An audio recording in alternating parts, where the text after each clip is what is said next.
everybody. Good afternoon. Welcome. We are live from Books and Books here in Coral Gables, Florida, with thanks to the Knight Foundation for their generous support. Just a reminder to our internet audience, if at any time during tonight's broadcast you'd like to buy a copy of the book, you can do so by giving us a call at the number on your screen. We'll get a book autographed for you, and we'll ship it to you free of charge for the shipping anywhere in the U.S. And for those of you here, if I could get you to please silence your cell phones and acquaint yourself tonight when you're buying your copy of tonight's book. You can get a copy of our Books and Books newsletter. This will give you a synopsis of all the wonderful events we have at Books and Books. We do about 60 every month, sometimes 4 a night. We have kids events, we have Spanish events, poetry readings, first-time authors, and celebrity signings as well. And when you do visit our site, please give us your email address so we can keep you apprised of everything that goes on here at the store, because we do have quite a bit. You can also visit us on Facebook and on Twitter. And don't forget to visit our newest Books and Books location. We are now at the Adrian Arch Center downtown in the historic Sears Tower, otherwise known as the Carnival Tower. We've got a beautiful new bookstore and cafe, full-service bar. Wonderful place to be. If you're not here, of course, you can be there. Tonight, we're very happy to have with us Jack Bishop and America's Test Kitchen Complete Vegetarian Cookbook. Meatless isn't just for Mondays. Everyone knows they should eat more vegetables and grains, but that prospect can be intimidating with recipes that are too often complicated for everyday meals or lacking in fresh appeal or flavor. For the first time ever, the Test Kitchen has devoted its considerable resources to creating a vegetarian cookbook for the way we want to eat today. This comprehensive cookbook provides inventive and uncomplicated techniques for making satisfying and boldly flavorful vegetarian recipes. Whether you're just a committed vegetarian or you just want to eat less meat, you'll find fresh and, of course, foolproof options that make it easy to put vegetables front and center every day of the week. Jack Bishop is the editorial director of America's Test Kitchen. He joined the staff of Cook's magazine in 1988. He helped with the launch of Cooks Illustrated in 1993. He established the tasting protocols used at America's Test Kitchen and has authored dozens of articles for the magazine. He's directed the launch of Cook's County magazine and oversees editorial operations at both magazines. He's the tasting lab expert on America's Test Kitchen, the top-rated public television cooking show, and Cook's County from America's Test Kitchen. Jack has edited The Best Recipe and established the book division at America's Test Kitchen. Let's give him a warm welcome, Mr. Jack Bishop.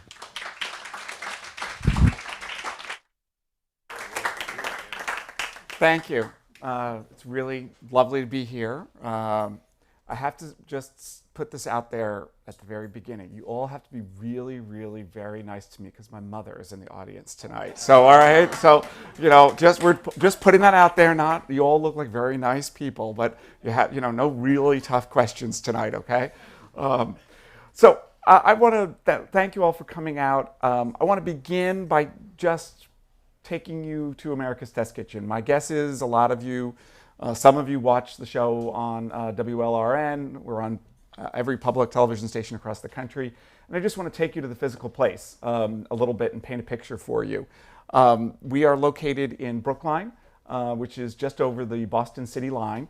Those of you who like, and pretty much everyone other than me in the office likes the Red Sox, you can walk to Fenway from our office. I'm a Yankees fan. I have that to thank my mother for as well. Don't really talk about baseball very much at work. But we are in a 150-year-old brick building. If you've been to New England, you see all these brick factory buildings from the mid-19th century. That's what our building is. It was actually a broom factory. And now from the outside, you would think there is not a test kitchen upstairs, but you go up to the second floor, and there are 170 people working in America's Test Kitchen. About half of those work on the creative team. And I would say on any given day, there are about 50 people working in the real live test kitchen. Now, the set that you see on the television show is our actual physical test kitchen. We actually shut down all the development for the recipes and the development for the books and the magazines every spring to film the TV show. But we do that in 3 weeks. The other 49 weeks, that would be 52 minus 3 would be 49. I was always good at math, right, Mom? You have to account for that. We're developing the content, and there are 40 or 50 people in there testing recipes, testing equipment. They're abusing skillets. They're testing knives. They're doing taste tests of chicken broth or chocolate or vinegar. As you might imagine, there's a lot of food every day. I think the easiest way for me to quantify the food is the annual grocery bill. And we have 2 people who just shop all day. We don't use a restaurant provider. We want to use a supermarket, just like the people who are watching the TV show, reading the books. So two people just go to Stop and Shop and Whole Foods pretty much every day. They spend about $600,000 a year on groceries. The best part, many people say, about working in America's Test Kitchen is that we cannot give the food away. In the very beginning, we thought, we would bundle up the extra food and give it to a soup kitchen. And you cannot give half-eaten meatloaf or half-eaten eggplant parmesan to a soup kitchen. So we package it up during the course of the day, put it in little take-home containers, and at the end of the day, the entire staff comes down and basically shops the refrigerator for dinner. They're not, we sometimes talk about building a gym or some sort of more fancy perk, but by far the best perk is that you do not actually have to cook dinner, someone else's cooked dinner, if you are so inclined to shop the refrigerator. The only real problem is the magazines are generally working 6 months in advance. So Thanksgiving comes in May at America's Test Kitchen. We try to not be grilling in January, which you might imagine grilling in Boston in January is not great, but we're generally grilling a lot in November and December, right before it becomes impossible to grill. And so summer is generally, November or December, finishing up in March when the snow is finally melted. So we're a little out of sequence in terms of the recipe development. But as long as you're willing to have turkey in May, and there's always turkey in May at America's Test Kitchen, there's always food there. So I want to talk a little bit about the book, how we got to deciding to do the book, and our general philosophy. And then I'm going to share with you what I think are the key challenges and the solutions for being a successful vegetarian cook, whether that's one day a month, one day a week, or the rest of your life. We are, at America's Test Kitchen, I like to call us a creative collective. There are a lot of big egos working together. And I like to say we all get our turn at our pet project. This is my turn. This is the book that I really want to do. And I really want to do this book because people like you have been asking for us to do a vegetarian cookbook. And interestingly, most of those people are not vegetarians. They are people who eat meat but want to take a break. 1 day a week, 2 days a week, 3 days a week. And they have absolutely no clue how to make dinner. If you want to be a vegetarian at breakfast, it's not that hard. If you want to be a vegetarian at lunch, it's not that hard. A vegetarian at dinner, if you're used to a meat and potatoes sort of arrangement of dinner, sort of involves two things. One is you have to rethink the whole dinner plan. I mean, you're not going to have a piece of protein generally sort of at the center of the plate, although there's some exceptions. And I think the biggest challenge is flavor building. And so that's, I think, the key thing that we spent a lot of time in the test kitchen talking about techniques that we could develop that would really help build a ton of flavor. I think back to the early vegetarian cooking. In the U.S., vegetarian cooking really became popular in the 1970s with the health food movement and the sort of DIY movement. And a lot of it was just, let's put a lot of cheese, let's put a lot of cream, let's put a lot of sour cream as a way of building flavor and compensating for the fact that there's not meat. First of all, there's no need to compensate for the fact that there's not meat. The key is, how do you develop the flavor in those ingredients so they taste their absolute best? So one of them is actually strategies that we're using is to think about those things that are savory, that are satisfying, because that is something that I think we all want, whether we're eating meat or not. There are actually 5 receptors on your taste buds on your tongue: sweet and salty, sour and bitter, and then what they call umami. I like to describe this as things that make you happy. Soy sauce, tomatoes, mushrooms. There's a lot of umami in meat. When you brown a steak, that's that flavor. And so the question is, when you're building a vegetarian dish, how do you get that element? Obviously, there are ways, lots of ingredients where you can get salty or sweet or sour or bitter, but how are you going to get that sort of savory, robust umami flavor? One of the ways we do that is we add soy sauce in a lot of non-Asian recipes, because soy sauce is way better than salt. I mean, of course, it adds that saltiness, but it has that complexity, that richness. And so we add it in everything from a mushroom tomato sauce that you put over pasta, where we'll add some soy sauce to that rather than adding salt, because the soy sauce brings a lot more to the table. And we'll actually generally add that soy sauce during the cooking process rather than in the finishing process. So for instance, we'll saute onions, we'll saute garlic, we'll add the soy sauce at that point to develop some of its complexity. Often soy sauce will go along with tomato paste because tomato paste does the same thing. Tomatoes are rich in umami, and tomato paste, because the water has been cooked out of the paste, is the most concentrated form of tomato that you can get. And so we'll often put it not only in dishes that have tomatoes, but we'll use it in a coconut curry, for instance, that has no chunks of tomato and no discernible tomato in it, but we'll add a little bit of tomato paste in the flavor base along with the ginger and the onions and the garlic to add complexity, to add depth. So that's a sort of general strategy that we're often using, is to rely on those two ingredients.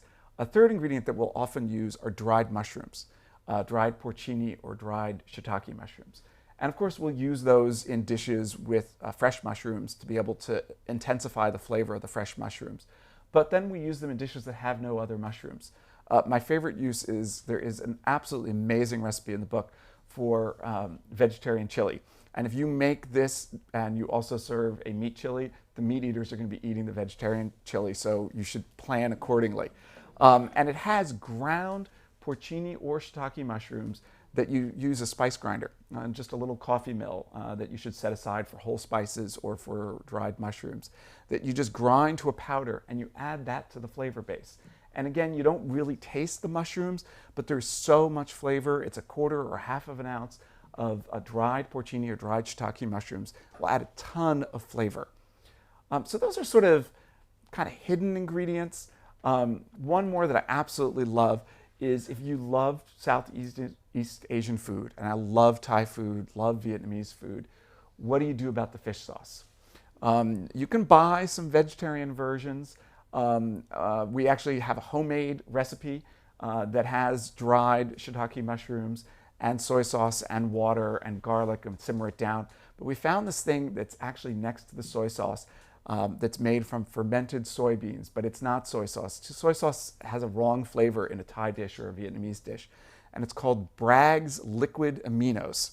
And it is the amino acids, 16 of them, which are the protein building blocks that we all need for nutrition, that come from fermented soybeans. And it's a great replacement if you want to make a vegetarian pad thai with tofu rather than shrimp, for instance. You need that, the thing that it has that soy sauce doesn't have, it has that funkiness, is the best way of describing it. Fish sauce is fermented little anchovies that they salt and then drain the liquid out.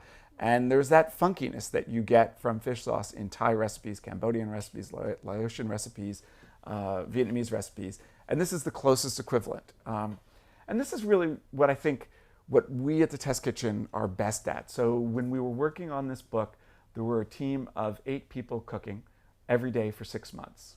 And besides the fact that you get 8 palates tasting everything, saying, well, that isn't really very good, or that's fabulous, what you get is the collective wisdom of all of that experience. So those 8 people probably had about 125, 130 years of cooking experience between them. And, you know, one of them will come up with this idea of, oh, you know, I somewhere at some restaurant I worked, this is how we did a vegetarian version of pad thai. And then we'll test all those different options against each other, see what we think really works the best. And then, you know, decide this is what we really love. But we're not really done at that point.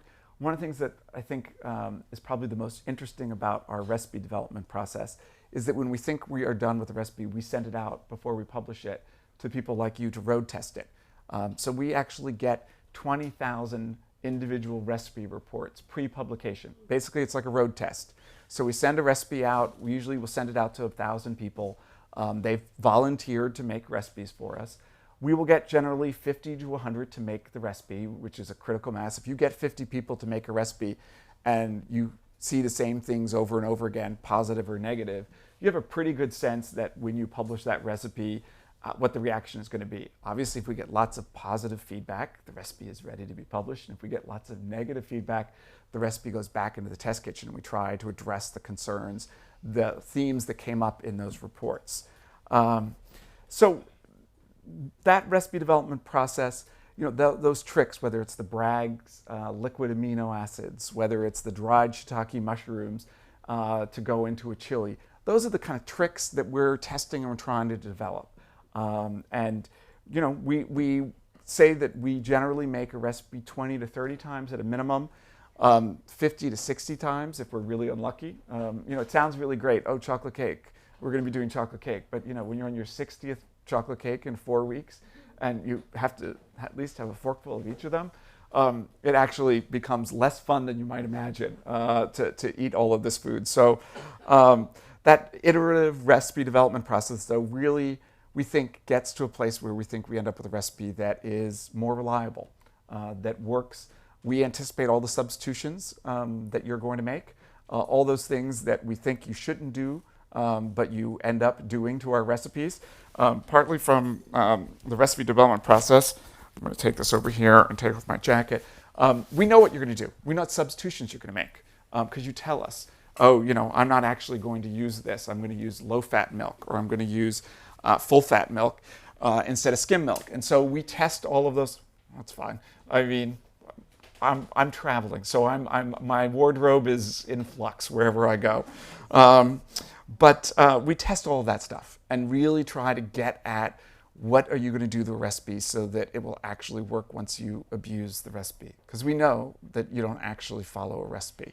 My wife likes to joke with me that I don't actually follow a recipe, and I work at America's Test Kitchen. And of course, our whole mantra is please follow the recipes.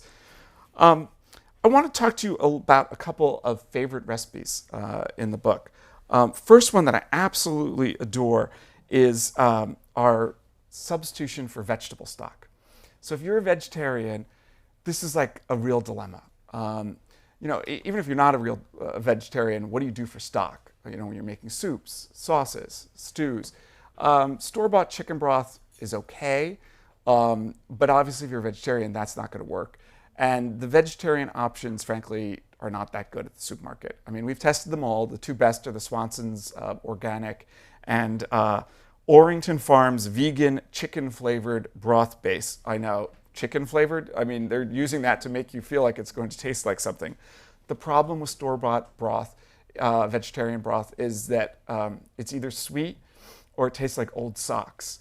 Obviously, the sweet is better than the old socks, but the sweet is often ruins dishes because it tastes like carrots and tomatoes. And there are a lot of dishes where you want a vegetable broth, but you don't really want it to taste like carrots, or you don't want it to taste like tomatoes. So we came up with this super inventive recipe. I mean, if you want to make homemade vegetable stock, the traditional method calls for every vegetable on the planet. You're sautéing them, you're simmering them, you're straining them, you're pressing them. And 2 hours later, you have decent stock. Came up with this really interesting technique that involves no cooking whatsoever. You make a base. There are more and more of these bases that are being sold in supermarkets that are super concentrated, where you take a teaspoon or a tablespoon and you add hot water. And we said, well, what if we could figure out how to make our own base that you would put in the freezer and that you could take out a teaspoon or a tablespoon at a time? And we used the food processor to grind different ingredients: celery root, leeks, a little bit of soy sauce, a little bit of tomato paste to add depth and complexity. And because the vegetables are not cooked, they actually have a ton of flavor.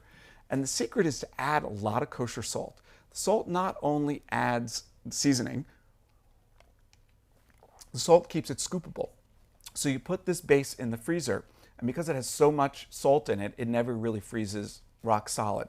And so you can literally go in with a teaspoon or a tablespoon and take out whatever you want, reconstitute it. There's a formula that, a cup of broth, how much of the base, and you add a cup of liquid. Or if you want 2 cups of broth, you bring 2 cups of water to boil and you add the right amount of base, or so on. And it takes 10 minutes to make because you're doing it all in the food processor and you don't have to really chop anything. You just grind everything into a paste. And you've got enough to last probably for 2 or 3 months. It'll last for 6 months in the freezer. So that's an absolute favorite recipe, because I think that's one of the things, if you're making a risotto, for instance, you're making asparagus risotto. If you're a vegetarian, you really don't want to be using chicken. Even if you're not a vegetarian, frankly, you want it to taste like asparagus and vegetables, not like chicken. The store-bought broths often overpower the vegetable flavor. So even if you're eating meat, it's not really the best choice. But then, you're going to make your homemade vegetable broth in order to make risotto? Probably not. But if you have a base in the freezer, and will take 10 minutes of work, and every couple of months you make a batch. It's a really, really great way to have that flavor ready to go. Seasoning. So people think seasoning is just about salt. And when I'm watching, we bring people into our test kitchen on a regular basis to watch them cook. I know it sounds really awful. Like we sit there and a notepad and we're asking you to make recipes. But what I see is people do a really bad job of finishing their dishes. Like they do a really good job until they get to the end, and then they don't taste the food and they don't season it. And there are two parts of seasoning. First is salt. You need to add some salt to your food, and you need to be adding small amounts of salt throughout the cooking and then tasting at the end. If you add all the salt at the end, you really just taste the salt and it really isn't doing its work. But you need to taste and adjust the seasonings. But then there are all the other things. Acidity. When you're seasoning a dish at the end, often it needs lemon juice, lime juice, some vinegar to bring all the flavors into balance. A little bit of olive oil. I mean, we use extra virgin olive oil as a seasoning, especially in vegetarian cooking, to sort of bring out fruity notes, grassy notes. And so any soup, stews, a little drizzle of some olive oil is great. Fresh herbs, absolutely essential. And so that seasoning step is really, really important when you're cooking anything, but especially when you're cooking vegetarian. And remember that seasoning is not just about salt. It's about all of the things that your palate gets stimulated by. You want those acidic notes to stimulate your sour receptors. And so a little bit of citrus juice or vinegar is absolutely essential to make everything else taste better. What I love, I like to say that if you work at the test kitchen, you have to be a bit odd, basically. You have to be willing to come up with unusual techniques. Because if you're very sort of follow the sort of directions, you're never going to come up with the interesting things. A favorite recipe in the book are all the kale salads. And yes, you really can eat raw kale, but you need to do two things. First, you need to shop carefully, and secondly, you need to massage the kale. I know it sounds kind of silly, but it's the shopping part. I think the Tuscan kale, sometimes labeled Jacinto, it's kind of a flatter kale rather than sort of scalloped edges that the sort of American style kale. It's got sort of more even ruffled edges. It not only tastes better, but you can massage it for less time than the sort of heartier kale. If you're thinking about sort of southern style greens, that hearty kale, you really do need to massage it for about 5 minutes if you want to eat it raw. The Tuscan kale, a minute, 60 seconds. And believe it or not, you actually put it on the board and you work it. And what you're doing is you're breaking down the fibers. You're kind of taking the place of the cooking in some way. Kale can make a really good salad, but if you don't massage it, it's roughage, basically. And you are really, it's a little too tough. So that process of massaging it on the board, we'll generally chop it first to make it a little easier, and then work it for a minute if you're getting the Tuscan kale, 5 minutes. It's a great thing if you have children who are willing to do this activity. Say it's a very good thing to keep young hands busy, is to have them massage the kale. My favorite salad is one with roasted sweet potatoes. One of the things, if you're making a main course vegetarian salad, what's going to be the focal point? If you're not going to put chicken or shrimp in the salad, you need something that is the sort of anchor for the dish. Sweet potatoes are a great thing for that. I mean, tofu is another option, but I think, just simply cutting the sweet potato, peeling it, cutting it into large chunks, roasting it until it's like caramelized and nice and brown. This salad, we make a pomegranate vinaigrette. If you love Turkish cooking, Persian cooking, Middle Eastern cooking of any kind, you need to have a bottle of pomegranate molasses in your refrigerator. It will last forever. It is like molasses in the sense that it is cooked down pomegranate juice that is basically syrupy, like American style molasses. It is sort of a reddish color, as you might imagine. And what I love is it has sweetness, because obviously pomegranate juice, although pomegranates are pretty bitter, if you take the juice and then concentrate it down to basically a thick syrup, it's pretty sweet. But it has a lot of funky acidic notes, and so all of those bright hits from the pomegranate get concentrated down, and you use like a teaspoon or two, in marinades. If you want to do any sort of Middle Eastern vegetables that are going on the grill, to put a little bit of pomegranate molasses in the marinade along with some olive oil, makes a great vinaigrette. You add some crunchy pecans, you add some shaved Parmesan. I mean, I think the other thing about making a dinner salad is to think about not only colors, but textures. And so some crunchy toasted pecans or walnuts are always a great addition. You know, you want some fat. And so shavings of Parmesan, love to use a vegetable peeler on the entire wedge to sort of get nice big curls of Parmesan. Crumbled feta or goat cheese can do the same thing. And so if you're trying to build a dinner salad that's a vegetarian salad, you know, think about all of those elements. Have an anchor, you know, something that is the focal point, in this case, sweet potatoes. And then, you know, since the focal point in this case is not cheese, use a little bit of cheese, in this case Parmesan, some nuts, to make a dish. Another favorite salad is one with spiced chickpeas, and I love this spiced chickpeas. You know, people think, oh, you know, they're kind of mushy and bland, but you can either bake them or fry them. In this recipe, we shallow fry them. They've been toasted, tossed with some smoked paprika, and they get this really crunchy, great flavor, and again, they can be like the focal point. I think of them as like the bacon in a spinach salad, but in this case, they get the smoky notes from the paprika, and then add some charred red onion to it, and makes a really great one-course salad. Soup. My favorite soup in the book is what we call our super greens soup. So there are a lot of recipes out there for, like, you know, how much greens can you actually pack into one bowl of soup?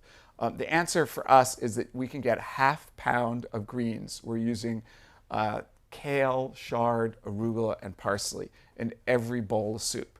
And the way that this recipe works is we start by building a flavor base. So we're sauteing onions, we're sauteing some mushrooms. The soup's going to get pureed, so you're not really going to sort of read or taste the mushrooms, but they add some savoriness to it. You know, the greens are going to have a lot of personality. So we build that base in. And then rather than thickening it with cream, which kind of just doesn't, deadens the flavor, we thicken it with arborio rice. And so we add the broth, we start adding the greens, we cook the rice, and the rice is going to sort of, you know, the natural starches will provide the thickening rather than using flour or potatoes or using cream. And then we save the cream for the end and combine a little bit of cream, sour cream, tarragon, and lemon to kind of make a finishing cream, a drizzling cream. But what we really want to do is taste the chard. We want to taste the parsley and the arugula. And it's just a celebration of greens. It's, as you might imagine, with a half pound of dark leafy greens in every bowl. It is an incredibly healthful dish. But it's got a lot of flavor and a lot of pizzazz to it. And it's actually fancy enough that you could serve it to company with the lemon cream that you're drizzling over. You can get all fancy and put it in a squirt bottle if you want. But it's just a great, great soup. Tempeh. I'm going to make a case that if you're not liking tofu, you need to start getting over the tofu thing, because tofu is amazing. Tempeh is tofu's less sexy cousin, but is absolutely fabulous. It is made from fermented soybeans and grains. It can be a variety of grains, but it comes like tofu. It comes in a slab. It's much firmer than tofu, but it's sold usually right next to the tofu. What we love to do with it is to cut it into planks, so you get basically the equivalent of a cutlet. Marinate it. You can marinate it in anything you would, in some ways, you could marinate a chicken breast in it, or some other piece of protein. You can marinate tempeh in it. It takes to really big flavors. So, vinegar, garlic, oregano, hot red pepper flakes. 30 to 60 minutes is enough. It doesn't need to marinate overnight. And then just sear it in a hot pan. And it gets really crusty, gets browned, has a ton of flavor. We love to serve it Argentinian style with a chimichurri sauce. Chimichurri, which has got parsley and cilantro and red wine vinegar and olive oil and a little bit of red pepper flakes. And it is just a fabulous, super satisfying And I'm making a case that if you've never had tempeh, or if you've had it and you think you don't like it, marinate it, sear it, and serve it with a fabulous chimichurri sauce, and you will be a convert to the world of tempeh. One last recipe, vegetarian burgers. This just might be the saddest thing that any person who is a full-time vegetarian has to endure. Is you show up to that summer barbecue, and they think they're doing something nice, the carnivores who are your friends, by going out and getting a Boca burger.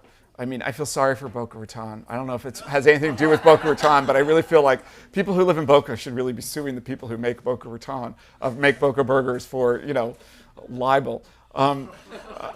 Yes, you can throw them on the grill and put them on a bun, and you can, I guess, think you're at a summer barbecue and you've been served something, but they're awful. They have no flavor, they have no texture, they're made with a lot of ingredients you can't understand and pronounce, or you don't want to be eating.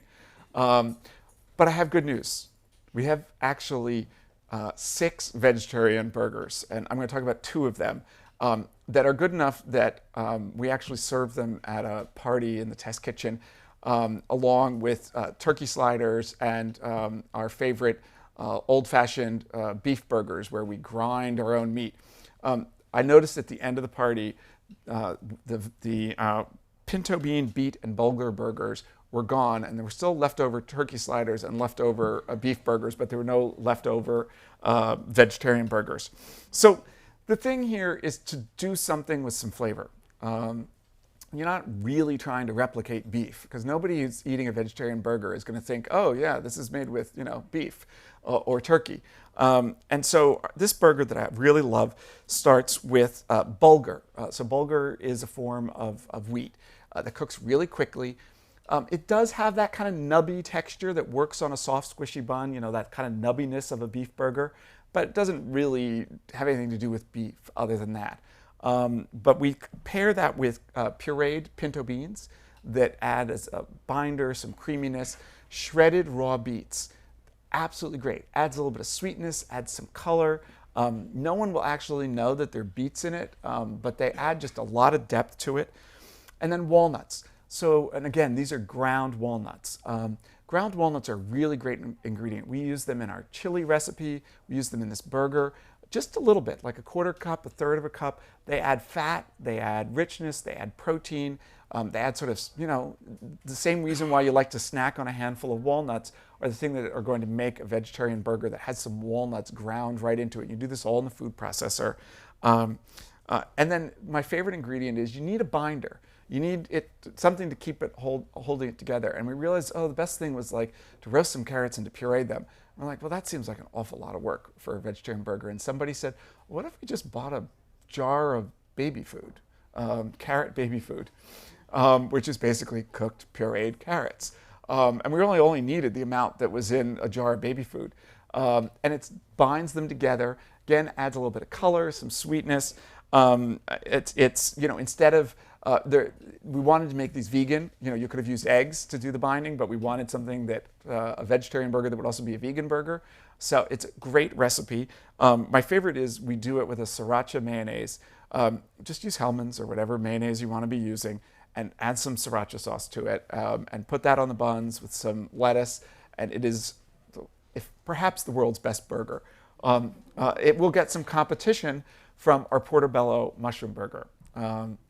So the problem when you are cooking portobellos, mushrooms in general, is they have a tremendous amount of water in them.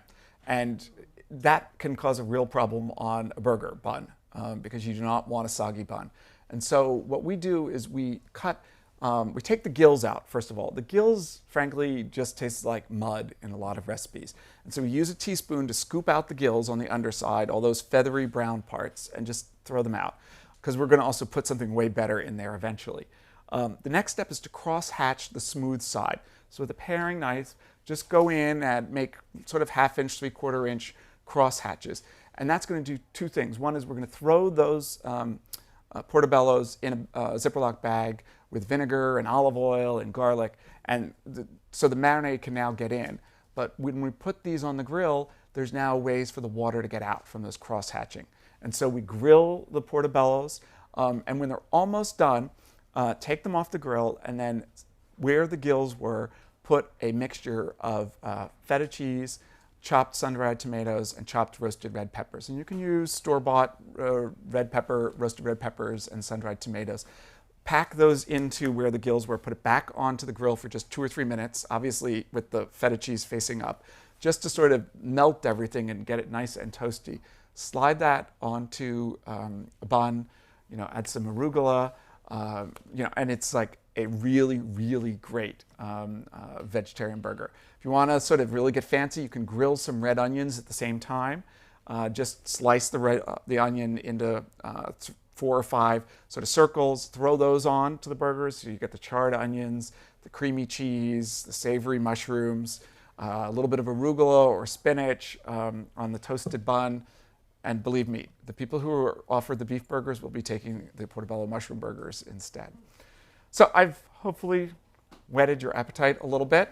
I would love to answer questions about pretty much anything. So, all right, you'll get first question in the back. How does one get on your recipe test list? So if you go to the homepage of cooksillustrated.com, you scroll down, there's a little button that says Become a Friend of Cooks Illustrated, and you can sign up. We'll probably send you 1 recipe a month. You're under no obligation. Our idea is we send out 1,000 recipes, hope to get 50 to 100 people to make it. So if you don't like it, the worst thing is we get people who make the recipes and then say, well, it was pretty good, except I hate mushrooms. And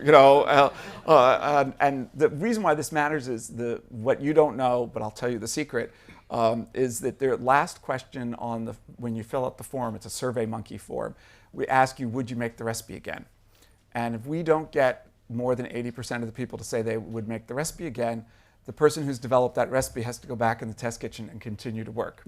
And so if you would not make the mushroom burger recipe because you don't eat mushrooms and you don't really like them, you should not be testing the mushroom burger recipe. But go to the Cooks Illustrated website and sign up. We've got 40,000 people who are signed up to test recipes. We love to get input, and it's fun. Next question. Yes? What does one do if one doesn't eat nuts? Most of your recipes seem to contain nuts. There are substitutions for nuts, but it's hard. I mean, we don't use nuts all the time, but it's interesting when you start taking things away, which combination of things you take away. We're actually working on a gluten-free book, and we're very, very sensitive to the nut issue because a lot of people who are gluten-free are also allergic to nuts. Or they're interested in dairy. I mean, I think for nuts, it's really hard. There's nothing analogous. I think the 2 things to think about are you need another source of fat. And so it's not just the nuts, especially if you're cooking with them, or doing something, it's one thing if it's a salad that has some nuts in it. You can just leave the nuts out. And if you can eat seeds instead, like pumpkin seeds, you can use something like that. If you're grinding the nuts and they're really a key part of the base, can you add dairy in some way? So if you're making a chili that calls for nuts, you may want to think about swirling in a little bit of sour cream or yogurt at the end. It's not a 1-for-1, but it's adding something that's missing. So I think you need to, when you're looking at a recipe and you're going to take that ingredient out, the thing that I say is don't go for the 1-for-1 replacement. Ask yourself, what do you think that ingredient is doing in the recipe? And then what do you have in your pantry or your refrigerator that could kind of get you most of the way there? And so that's a better strategy. And so you often end up with a better substitution.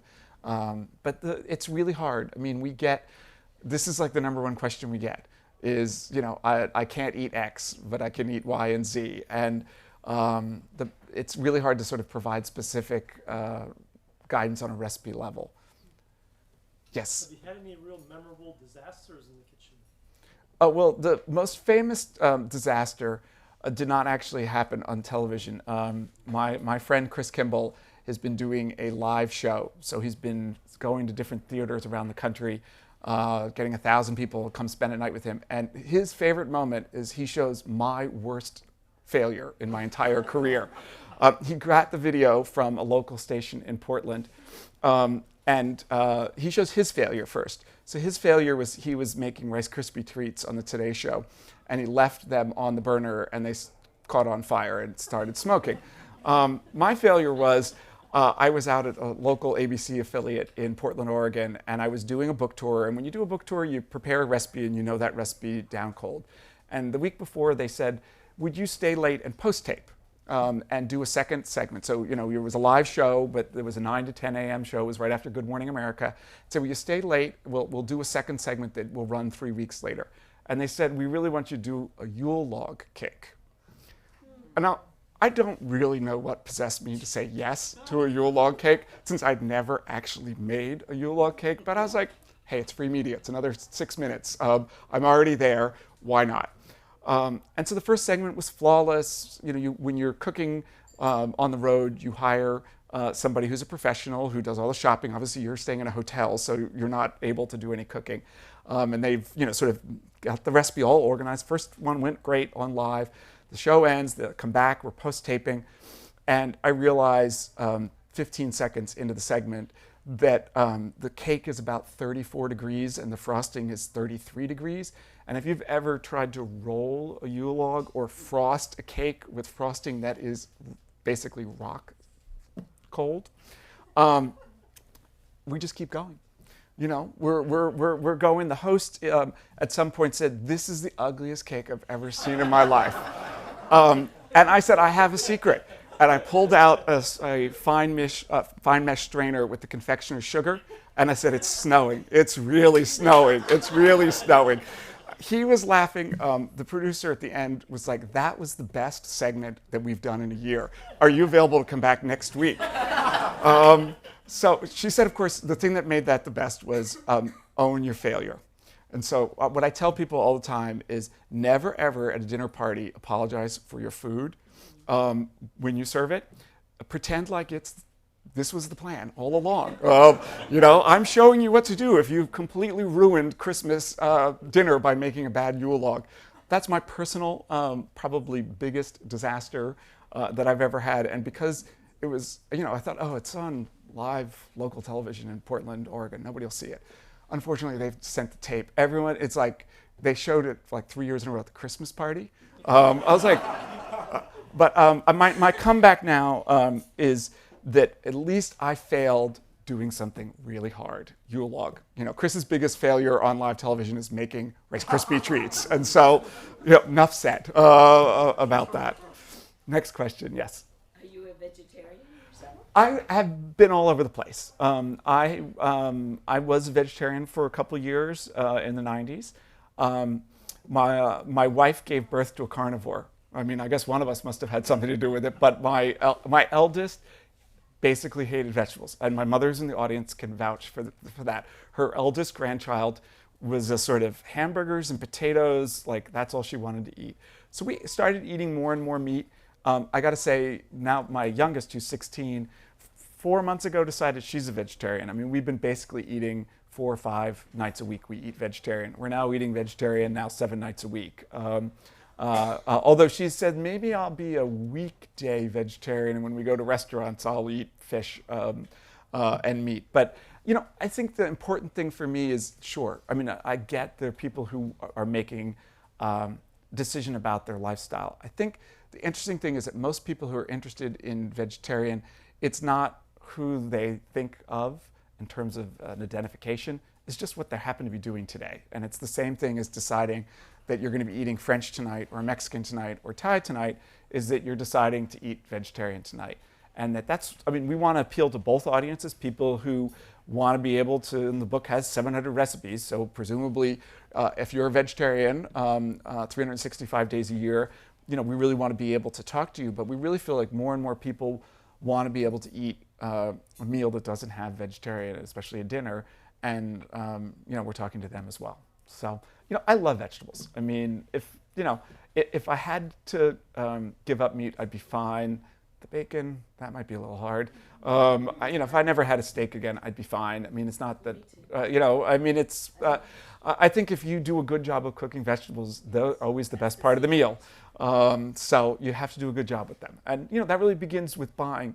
I mean, you guys, I must say, remember, those of us who live in cold northern climates and feel sorry for us, your vegetables are way better than the vegetables in most of the rest of the country, at least on a 12-month basis. And what you can get in South Florida in March is a lot better than what we can get in the north in March. So next question, yes? How do you tell when you look at it, or what are the criteria for good quality tofu and tempeh? So tofu, the first thing is to recognize the most important thing is to buy the right style for the right recipe. And so you can either get soft, medium, firm, or extra firm tofu. Firm and extra firm are pretty much interchangeable. But soft will basically, ruin a recipe if it's meant to go with extra firm. So that's the first thing. We use soft in basically two kinds of recipes.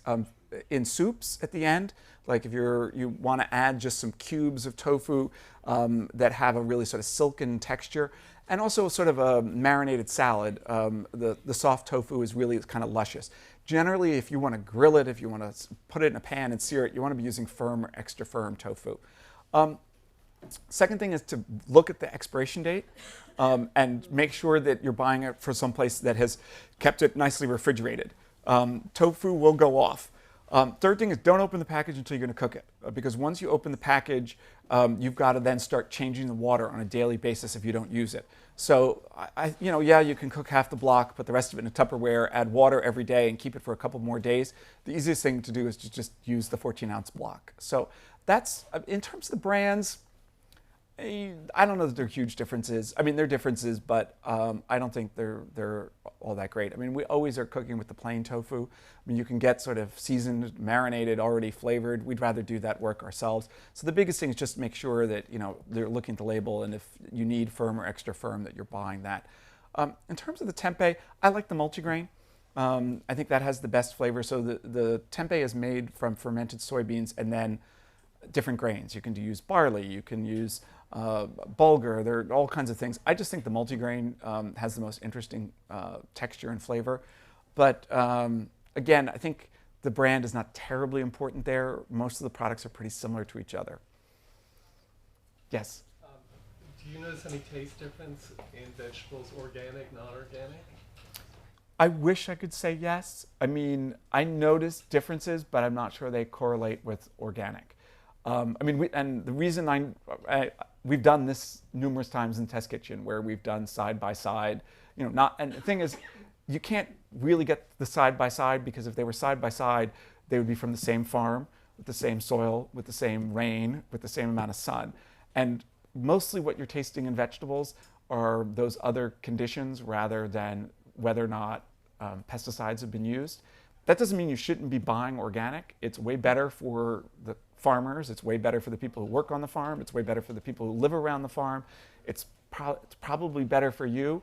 But I think if you think, oh, these are going to taste way better, they might not. But it's more about, is it an organic carrot that was grown on an industrial farm in California that was shipped 3,000 miles to Miami? Or was it a local carrot grown in Miami, perhaps, close to organic, but not quite organic, so they don't have the label on it?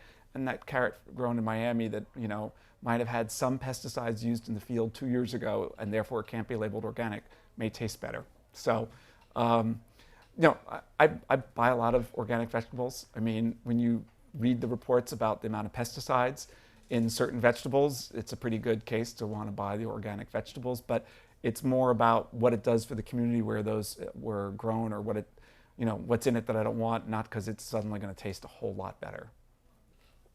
Yes? Yeah, I mean, your recipe seems very delicious, but because it seems also to me that there is a lot of manipulation, and you have to allocate a lot of time to prepare a recipe. Two answers to that. I mean, so one of the things we did in the book was, when we started the book, we asked people what they were looking for.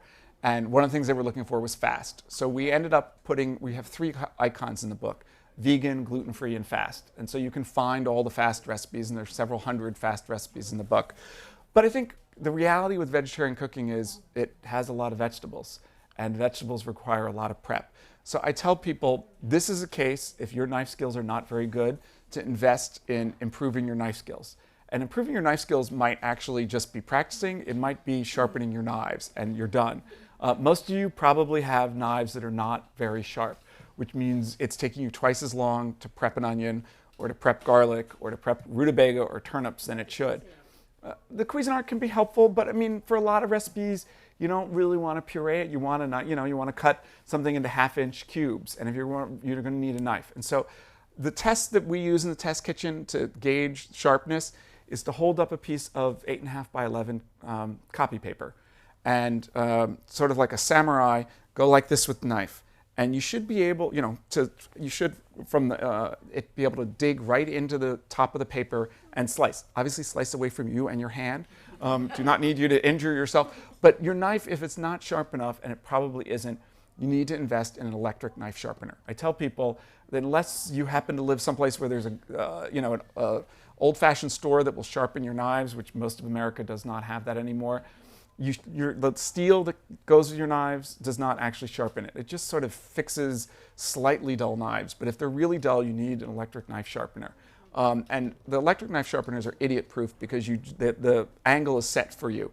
You put the knife right in, and the angle is already predetermined, because the key thing about any sharpening is the angle that the blade is to the sharpening stone.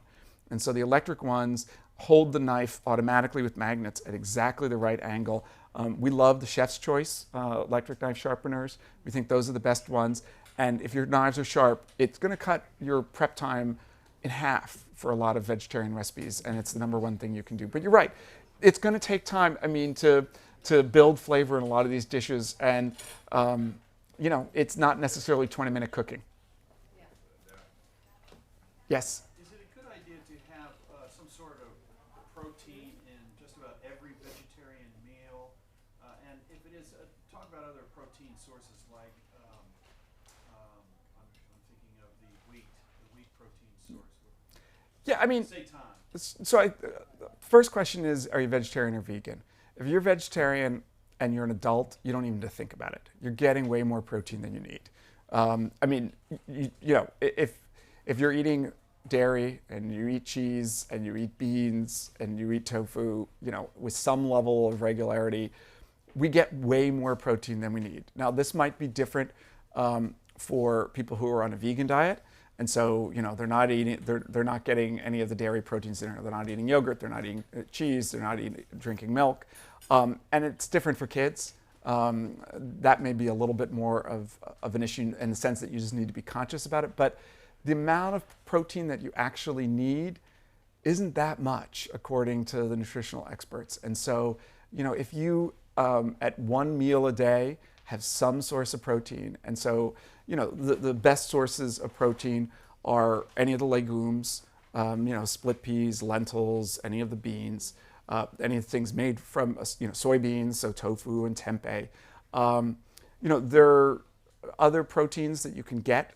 Quinoa, for instance, is what they call a complete protein. So I think our bodies need either 7 or 8 essential amino acids that are the building blocks for our DNA, and you need to eat those. All of them are in quinoa. And so quinoa, which is the trendy grain of the moment, takes 15-20 minutes to cook and has more protein than you need for an entire day if you have a serving of that.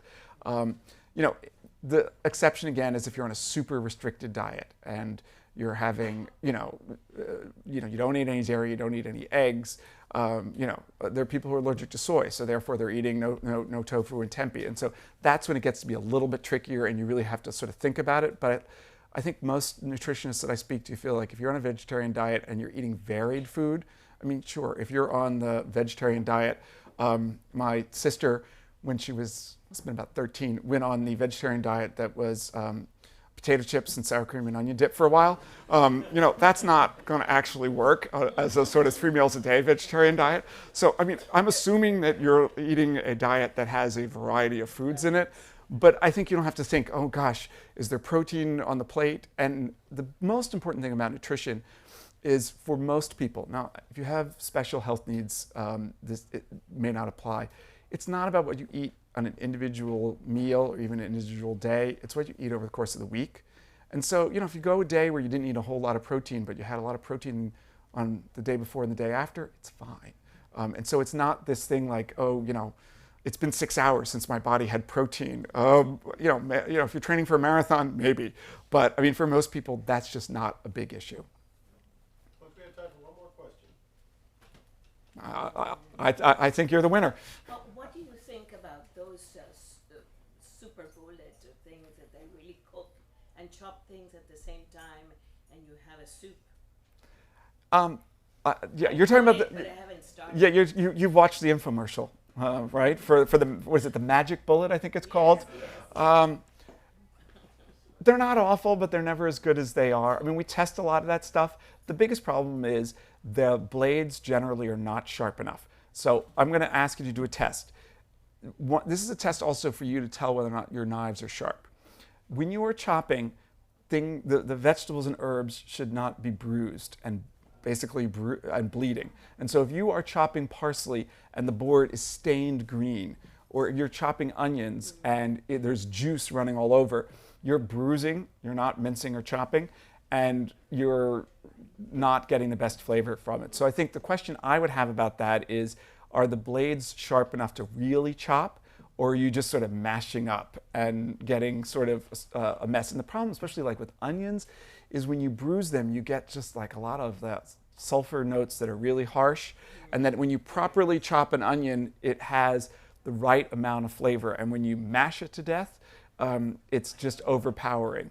And so that's my concern. And generally, when we've tested those in the past, is that they just sort of bruise, batter, and beat up the poor vegetables rather than actually chop them. So try it and take some out and see. They should be a little dry almost. And if they're sort of soupy and wet, and they're supposed to be chopped, then the blades were not sharp enough. So if anybody had a question, come on up afterwards. Happy to continue to stay, answer questions. Thanks everybody for coming out tonight. Thank you. Okay, so who else is hungry aside from me? We have a wonderful cafe. If you want to check out our menu back there, gluten-free, vegetarian-oriented, organic stuff, locally grown vegetables too. So if you want to check that out. But not before you go to the front and buy your copy of Jack's book. We have a lot of the America's Test Kitchen books up there for sale as well. If you're watching online, give us a call. We'll get one signed for you. Thank you all so much for coming.